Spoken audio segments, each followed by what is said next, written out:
All right, Middle Off Sports back here. We're just going to go quick off the top. Arizona State just defeated Michigan State, number 18 Michigan State, on the road in East Lansing. Huge win. Huge win for ASU, going 3-0. Maybe might be ranked next week, but we'll get into that in a little bit. Let's go right off the top of the game. ASU won on a crucial field goal with 6 seconds left, which Michigan State pushed wide left to tie it. One play before that, they actually sunk the field goal, but it was called back because of 12 men on the field for Michigan State.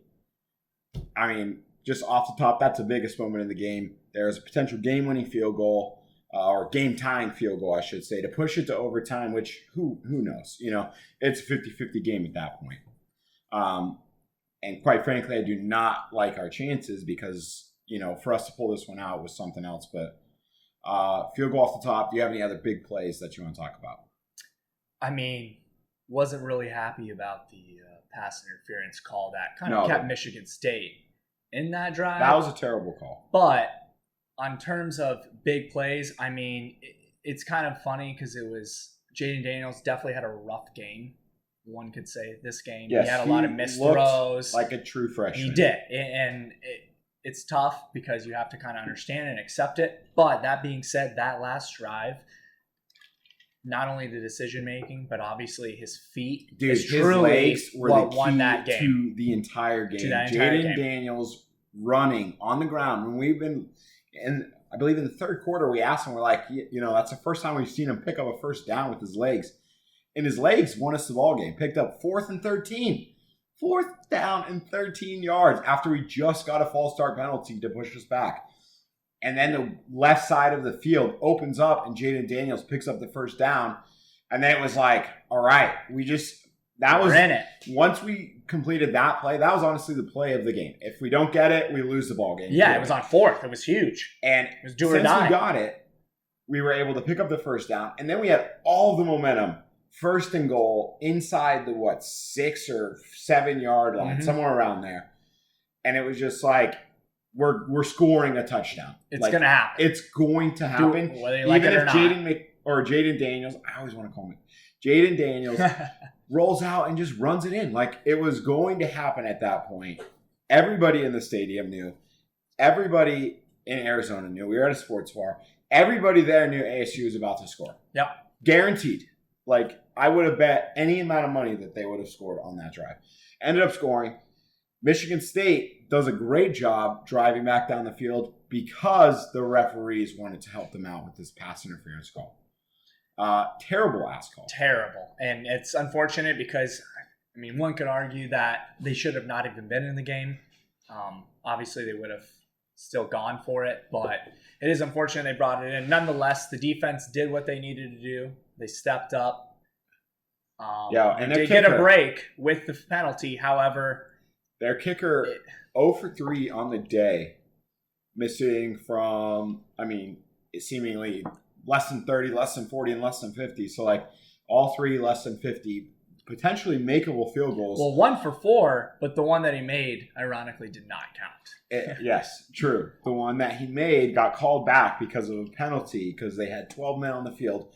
Which, thank you for making the biggest bonehead mistake in the world, having the wrong number of players. That lost like the game. Rule 1. You have 11 players. That's rule 1 of football. Like, it's 11 on 11.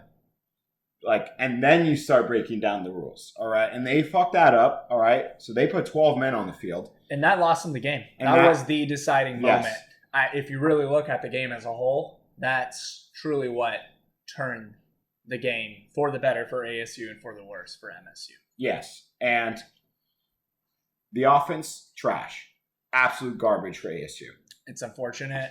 It was rough. But, man, that defense really makes you excited for even this year with the offensive woes and struggles, but going forward as well. Yes, but that defense, I mean, can win us a game against Michigan State because Michigan State equally has a terrible-ass offense. So it's kind of a toss-up. It's a coin flip. But would you say our best player is Eno Benjamin? Out of the entire team? I mean, if not team, at least offense. I would say yes. from a talent Less than 50 perspective. all-purpose yards. Less It's than 50 rough. all-purpose yards Rough against Michigan performance. State on 13 touches. 13 touches for less than 50 yards is what he had today. Meanwhile, Jaden Daniels picking up 37 yards on the ground. Seemingly, he picked up at least 30 in the drive to score the touchdown drive. He picked up at least 30 on that drive. Yeah. I would be interested to go back and look at the play-by-play. Well, But from what I'm getting from that is that Herm, who loves to run the ball and is a run-heavy offense kind of guy, should start incorporating Jaden Daniels' legs more into that run offense to help. That's the thing about ASU. You think about ASU in the past, it's been Todd Graham. Before him, Dirk Cutter was a head coach.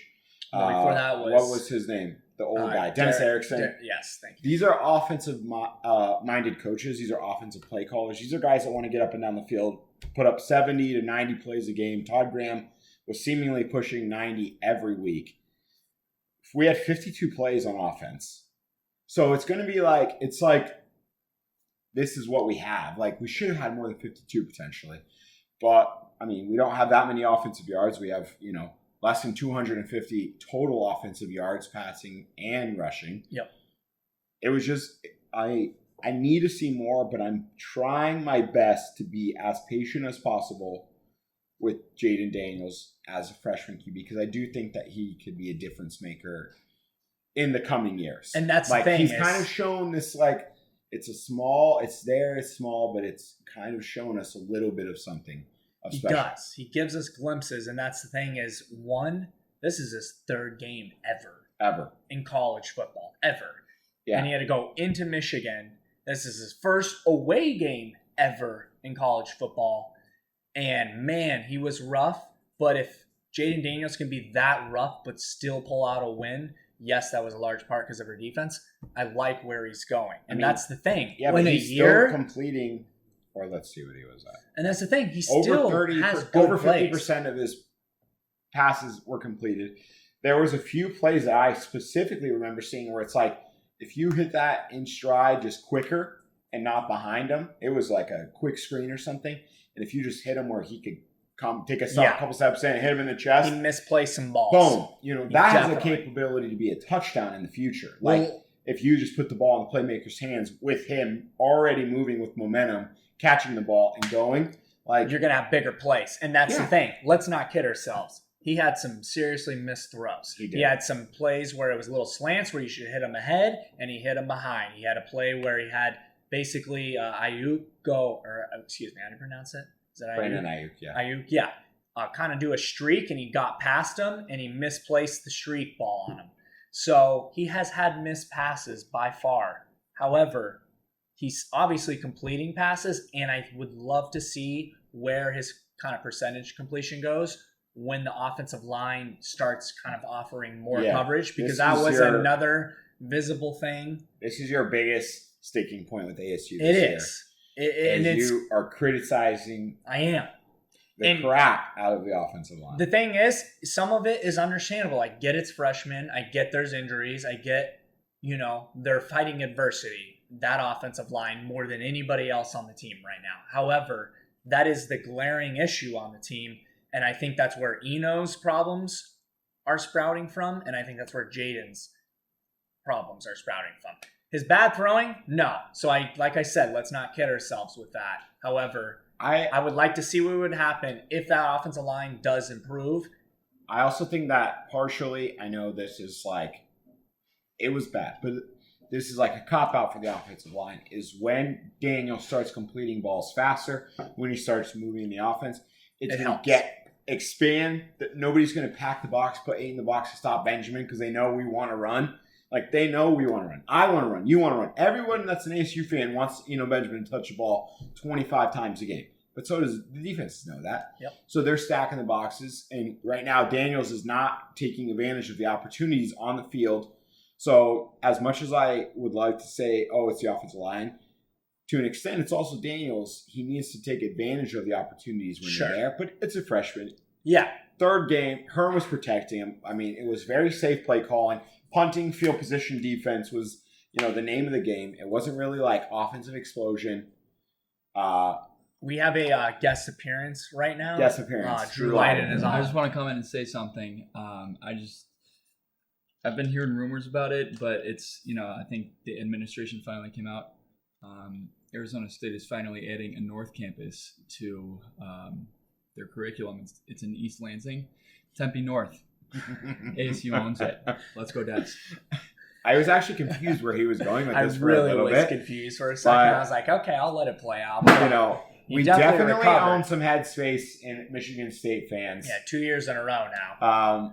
We own Michigan. We own Kansas in basketball. It's just kind of It's facts spreading. of life. It's the facts spreading of right life. now. I mean, All right, when you're an ASU student and when you're an ASU player, Herm Edwards and Bobby Hurley have these things going in the right direction, and that's all we can ask for at this point. absolutely. And I mean, great win. Great win. Great win. You're still 3-0. All right, I do want to You're touch still real undefeated. quick. We kind of wrapped up the most part of the game. For the most part, I would say that everyone agrees. Who is the player of the game? Player for you? of the game was Or- Jaden Daniels. Okay. For me, and I mean, this is kind of a cop-out, but it was the Arizona State defense. Okay, yeah, well, that's an entire group of players. You can't, that's the thing. The defense kind of, no one person stood out so much. It was a collective, Sure, it went. high But level of play. Lucas had some yes. great plays, though. Lucas did But absolutely. that being said, that defense, man, they were For sure. locked down. And that's, Also, take it with a grain of salt because I know Michigan State Definitely don't have an think elite that offense. player by of the any means. game, Coughlin. Player of the game, Coughlin. Over That's 3 right. yeah. on field Let's goals. not kid ourselves here. All right, thank you. You're our best player. We love you. We appreciate Gift it. basket's coming soon. If you want to get on the pod, honestly, just hit us up at Millab Sports on Twitter. Keep respecting the Slide craft. into those DMs. Slide into those DMs, and we would love to have you on the pod because you're the best Arizona State player this week. Game ball goes to you. But let's quickly transition. Where does this put ASU right now going into the future? They're 3-0. I don't think they will do enough to be ranked because it was such a sloppy game. From a national media Fair. perspective, it's going to be perceived as a very a poor game, a sloppy game. But moving forward, we play at home against Colorado, at Cal, and then we have a tough stretch. Washington State, who's ranked, at home. Utah on the road, who's ranked. UCLA on the road. Right before we play USC, who's ranked on the road. Yep. Probably won't be after this week because they did lose to BYU, but that's for another time. At Oregon State, which is always a trap game, right before we host Oregon at home. Yep. So we got a very tough stretch. 4 ranked teams right now, as it sits, September 14th. On the 3-0 slate. 3-0. We're on to Colorado. This is the first time I've actually looked at the schedule the entire year, to be completely honest with you. I did not know which order or what teams we played. I was Till one game now. at a time. One All game right. at a time. Fair so enough. I like that. get to Michigan State week 3. I know we needed to improve week 1, week 2. And then we would get to week 3. This is the most crucial game of the season. Just from a exposure perspective as well for recruiting, this is bigger than any Pac-12 game. No, absolutely. We are playing on a national stage against a very good team Away. on the road, and we won. Yep. Herm Edwards is building something here at It's ASU. very special. All right, the train has already left the station. Long ago. Get on now, all right? This is going to be your last chance. This year is the last year to get on the train. And I'm accepting no one Because else after next this year. year, I'm predicting that ASU is going to be ranked for 90% of the season. So Absolutely. less than 3 weeks that they will be unranked. Okay. I can get on board with They that. will be ranked for at least, what would that be, 9 weeks of the season Of next year. the 12. Yeah, or 13. Yeah. I just made up a bunch of numbers. But point being, this is the last time. Everyone after this, you're not allowed on. You have to watch us from Tucson. And, go Devils. That's all I got to say. Absolutely. Go Devils, baby. All right. On to Colorado. On to Colorado.